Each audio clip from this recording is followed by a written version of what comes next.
أنجح طريقة لعمل الزلابية راح أسوي لكم إياها اليوم، إن شاء الله تعجبكم. نبدأ بسم الله. أول شي راح نبلش فيه راح نسوي الشيرة أو القطر. 3 كوب شكر، 1.5 كوب مي،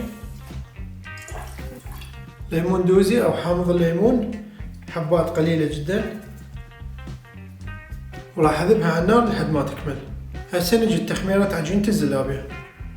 نص كوب مي وشوية فوقها، وأهم شي يكون دافي.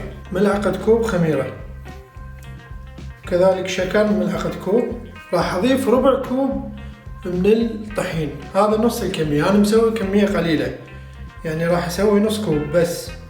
إذا تردون أكثر تقدرون تضاعفون المقادير. هسه راح أخلطها بشكل جيد. نوخر هاي التكتلات مال الطحين.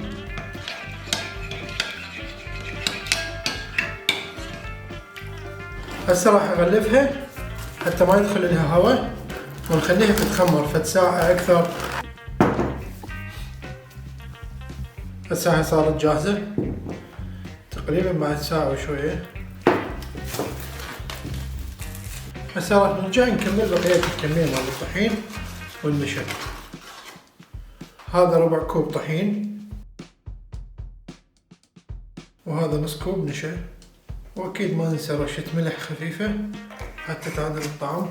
هسه اهم شي نخلطهم بشكل كلش جيد.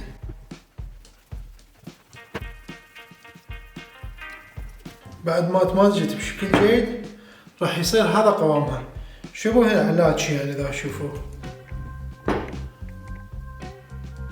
هسه راح انزلها بهاي العبوة، بس شنو بهداوة حتى ما توقع بالقاع. مثل ما قلت لكم الكمية اللي مسويها انا شوية، تقدرون تضاعفون المقادير وتصير عندكم كمية اكثر. هسه راح نقليها. راح اخلي طاوة بيها زيت على النار، والشيرة مالتنا جاهزة ودافية تقريبا، مو باردة كلش ولا حارة، حرارتها متوسطة حلوة. حرارة القلي بس شوي يحمل زيت النصين، نخلي الحرارة وسط، ما نخليها حارة لان اذا حارة كلش راح تحترق.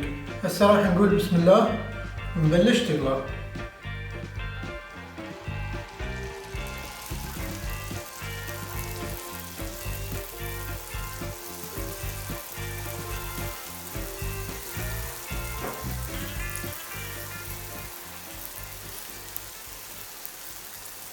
شكلوها بالشكل اللي يعجبكم، ما راح تاخذ وقت، دقيقتين وتستوي.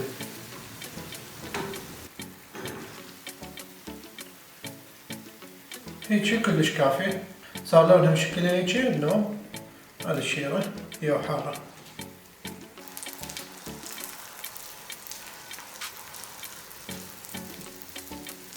خلوها في الدقيقة أكثر بالشيرة ونطلعها. إذا تشوفون لونها شلونه مقرمشة كلش، بس تبدي شوية يصير بيها صفار نطلعها ونحطها بالشيرة.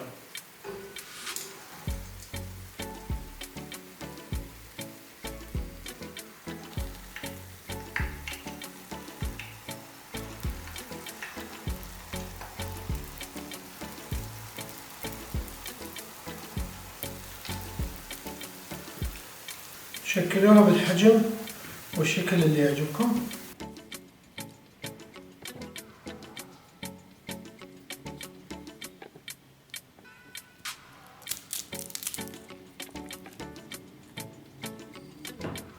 هاي بعد ما كملت تقلى، شوفون هيك صارت بهذا الشكل. راح اسمعكم صوت القرمشة مالتها. هاي تقريبا واحدة من انجح الطرق حتى تسوون زلابية، لانه سهلة ونتائجها مضمونة 100%. مثل ما تشوفون لونها وشكلها وقوامها والقرمشة مالتها كلها درجة اولى وتمام. هسه راح نجربها ونقول بسم الله.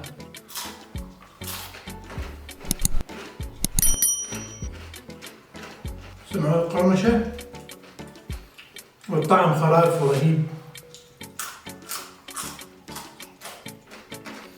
خلوني اجي يمكم اسمعكم.